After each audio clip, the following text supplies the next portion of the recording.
Welcome back. और अब बात करते हैं तौहीन अदालत केस में वजीर आजम सैयद यूसुफ रज़ा गिलानी के जवाब पर, जिसमें उन्होंने साफ साफ कह दिया है कि वो खत नहीं लिखेंगे, जबकि उन्होंने अपने जवाब में 7 रुकनी बेंच पर अदम एतमाद का इजहार करते हुए मामला पार्लियामेंट भेजने की रिक्वेस्ट की है। क्या होगा और क्या होने जा रहा है, इसी पर हम बात करेंगे। और हमारे साथ मौजूद हैं सीनियर सहाफ़ी और तजज़ियाकार हारून रशीद साहब। अस्सलाम वालेकुम हारून रशीद साहब। जी वालेकुम अस्सलाम। हारून रशीद साहब, वज़ीर आज़म सैयद यूसुफ रज़ा गिलानी ने तो ज़रदारी साहब की मोहब्बत में आखिरी हद तक जाने का फैसला लगता है कर लिया है। उन्होंने कह दिया है खत नहीं लिखूंगा, साफ साफ बता रहा हूँ खत नहीं लिखूंगा, और ये भी उन्होंने लिख कर दे दिया है। दूसरी जानिब अगर हम देखें तो ज़रदारी साहब ने भी कोई कसर नहीं छोड़ी है वज़ीर आज़म की मोहब्बत में, और मुश्तरका इजलास में खूब तारीफ़ें की उन्होंने। ये बताइए क्या अब सियासी शहादत ड्यू हो गई है? देखिए, ये तो जजों पे मुनहसर है और मैं कोई आइन का माहिर नहीं हूँ। मैं अदालत के फैसले के बारे में राय ज़नी भी नहीं करना चाहता। ये बहरहाल मीडिया इस पर मुत्तफ़िक़ है कि वो ज़हनी तौर पर इसके लिए तैयार हैं। ज़रदारी साहब की मोहब्बत में उन्होंने नहीं किया है, अपनी गरज के लिए किया है। सर से पाँव तक वो करप्ट हैं। भी उनको MBBS कहा जाता है, मियाँ बीवी बच्चों समेत ख़ानदान के दूसरे अफराद भी, उनका सारा रिकॉर्ड भी ये है। और उनके इक़्तिदार का इन्हिसार ही ज़रदारी साहब पर था, इसलिए सदर बुश ने कहा था he is a fine politician, लेकिन कोई पार बेस नहीं रखते। तो इसके सिवा उनके पास ऑप्शन भी क्या था? कुछ रुपया बना लिया है, मुस्तक़बिल में भी कुछ उम्मीद है। अगर वो ख़त लिख देते, इस आप कभी मीडिया ने गौर नहीं किया, ख़त तो वो लिख सकते ही नहीं थे। अगर वो ख़त लिख दें तो वो वज़ीर आज़म रहें कैसे? दूसरा ऑप्शन भी यही है। बाकी he is almost compulsive liar, गलत बयानी करते हैं, वादा करते हैं, मुकर जाते हैं, ऐलान करते हैं, उसकी ताबीर व तशरीह करते हैं। ये बदकिस्मती है, कौम के गुनाहों की सज़ा है। हम ऐसे लोगों को वोट देते हैं जो कोई किरदार नहीं रखते, जिनकी कोई वादे की हैसियत नहीं है। पीपल्स पार्टी को किसी सियासी शहादत की ज़रूरत है, क्योंकि इलेक्शंस भी तो करीब है ना। ओ भाई, जब मुजरम पकड़ा जाए तो वो जज्बा तरहम पैदा करने की कोशिश करता है। इसको समझने की कोशिश करें।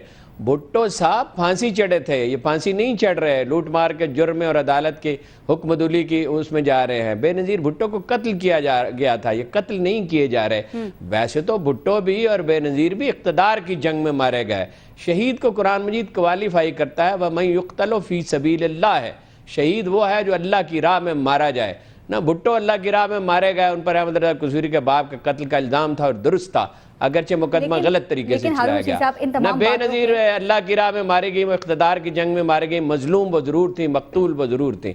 ना ये कोई शहादत के रास्ते पर गामजन है। शहादत बड़ा मुकद्दस लफ्ज़ है, उसके इस्तेमाल से गुरेज करना चाहिए। रशीद साहब, लेकिन देखें, और इन्होंने खैर अपना पूरा कर ही लिया है। जो एक डेमोक्रेटिक गवर्नमेंट जो चीज़ें चाहती है वो तो कर लिया ना। देखें, बाई इलेक्शंस करवा लिए, सेनेट इलेक्शंस हो गए, 5 दफा मुश्तरका इजलास से खिताब कर लिया। की बात है तो ये कामयाबी तो है ना ज़रदारी साहब की। इसको वो तो आप कहेंगे ना, जो वो चाह रहे थे वो हीरोइन बेचता है। और रुकिए जरा, एक आदमी हीरोइन बेचता है और बेचता रहता है, उसे कामयाबी कहा जाएगा? एक आदमी धोखा देता है और धोखा देने में कामयाब रहता है, क्या उसे कामयाबी कहा जाएगा? क्या जुर्म की तकमील कामयाबी है? ये टीपू सुल्तान की और इमाम हुसैन की शहादत कामयाबी है। गरज से, मकसद से तयन किया जाता है कि ज़िंदगी बामसरफ रही या बेमसरफ रही। देखिए, जिस दिन टीपू की कब्र खोदी जा रही थी, बादल घिर आए और तारीकी थी, और जो अंग्रेज़ मेजर की ड्यूटी थी उसने देखा कि जो गद्दार था, एक मीर लंगड़ा, उसकी आंखों से आंसू बह रहे थे। उसने कहा, व्हाट हैपेंड मीर साहब? ही सेड, ई साहब शुमा न कुछ तईम माँ कुछ तईम। इस शख्स को तुमने नहीं मारा, हमने इसे मार डाला है। गुजारे यह है, आप आज किस तरह उनका नाम लिया जाता है? जुर्म करने में कामयाब हो जाना क्या कोई सताइश की बात है? मैं ही कही थी, जो ज़रदारी साहब चाह रहे थे वो तो उन्होंने कंप्लीट कर लिया ना। 4 बजट भी दे दिए, 5वां बजट भी अब आने ही वाला है। आमद है उसके बाद वो अर्ली इलेक्शंस की डेट भी दे देंगे। कोई और हुकूमत होती तो शायद आपके ख्याल में क्या ये सब नहीं होता? क्या मियां मोहम्मद नवाज किस चीज पे आप मुझसे गुफ्तगू करना चाहती है? रंजीत सिंह ने इससे बहुत लंबी हुकूमत की थी। ये कामयाबी नहीं है। कामयाबी होती है नेकनामी, कौम की खिदमत, डिलीवर करना। जिस शख्स ने दुनिया में नेकनामी नहीं कमाई उसने कुछ नहीं कमाया। मुझे ये बताइए कि पाकिस्तान की पॉलिटिक्स में इस वक्त नेकनामी किसके पास है? छोड़ें ज़रदारी साहब को, आगे चलते हैं। ये तो आप भी जानते हैं, मैं भी जानता हूं किसके पास है, किसके पास नहीं है। बता देना किसके पास है। इंडिविजुअल्स का नाम लेने की क्या जरूरत है? کو پرٹیکولر نام لینا کیوں ضروری ہے؟ جس کی نیک نامی ہے اور وہ نیک نامی کے علاوہ نیکی کے علاوہ حکمت عملی سے کام لے گا وہ جیت جائے گا انشاءاللہ۔ تو وہ اقتدار میں آنے سے پہلے یا جب الیکشنز قریب ہوتے ہیں آپ نے کہا جو بھی نیک نامی سے کام لے گا وہ جیت جائے گا، لیکن آنے سے پہلے جس طرح کی باتیں کی جاتی ہیں، جس طرح کے نعرے لگائے جاتے ہیں، جو عوام کو امیدیں دلائی جاتی ہیں، آنے سے پہلے تو سبھی یہی کرتے ہیں نا۔ زرداری صاحب نے بھی کیا تھا، میاں محمد نواز شریف صاحب بھی یہی کرتے ہیں، آج پی ٹی آئی بھی اسی طرح کے دعوے کر رہی ہے۔ جب اقتدار میں آ جاتے ہیں، گو کہ ابھی تک پی ٹی آئی نہیں آئی ہے، تو پھر حالات تو ایسے ہی ہو جاتے ہیں، کوئی فل سٹاپ تو نہیں لگا۔ اگرچہ یہ کوئی موضوع مشابہت نہیں ہے، لیکن مرزا غلام احمد قادیانی بھی نبوت کا دعوے دار تھا اور 1,24,000 اور پیغمبر بھی تھے۔ یہ کیا جنرلائزیشن آپ کر رہی ہیں؟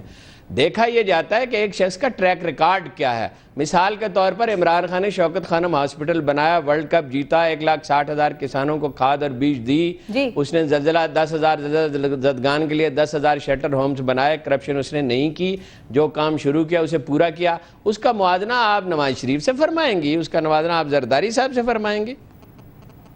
گاڑا صاحب کی چلے میں بات کر لیتی ہوں، آپ نے دیکھا ان کے بھی لاکھوں مرید تھے لیکن وہ اپنے حلقے سے الیکشن ہار گئے تھے۔ کوئی اچھی مثال آپ نے نہیں دی ہے۔ اچھا ہارون رشید صاحب مجھے آپ یہ بتائیے، چلیں چودھری نثار علی خان کے ایک سٹیٹمنٹ پہ آپ سے بات کر لیتی ہوں۔ چودھری نثار علی خان کا کہنا یہ ہے کہ ابو کے جانے کے بعد یعنی شجاع پاشا صاحب کی ریٹائرمنٹ کے بعد پی ٹی آئی یتیم ہو گئی، کیا یہ صحیح ہے؟